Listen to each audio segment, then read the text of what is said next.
امروز میخوام بهتون کباب کوبیده ماهی آموزش بدم. مطمئنم اگر یک بار بخوری عاشقش میشی.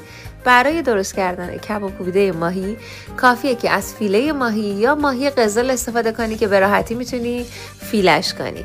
وقتی ماهی تو مثل من فیله کردی، حالا داخل خرد کن، حسابی چرخش کن و وقتی که چرخ شد برو سراغ فلفل دلمه.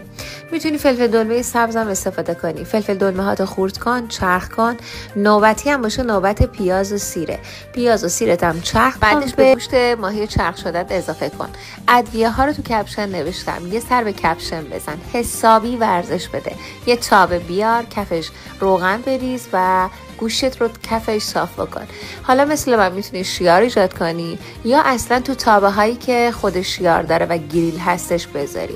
بذار روی گاز درشو بذار، برو سر وقت درست کردن سس خوشمزه کنار ماهی که شمالیا بهش میگن دلال، جنوبیا بهش میگن حشو. مطمئنم که با این سس اگه ماهی هم دوست نداشته باشی عاشقش میشی. پیازتو تف بده، سیرتو تف بده، بهش گیشنیزو شنبلیله که میزنشو توی کپشن نوشتم اضافه کن، تف بده، گردوی چرخ شده رو به انار رو به گوجه و ادویه و آب بذار جا بیافته. مطمئنم یه بار این کباب تابه ماهی و این سس کنارشو بخوری انگشتاتم باهاش میخوری. حالا اون قلب بیرنگ منو قرمز کن، این پستم بفرست واسه کسایی که عاشق ماهی ان و کسایی که از ماهی بدشون میاد.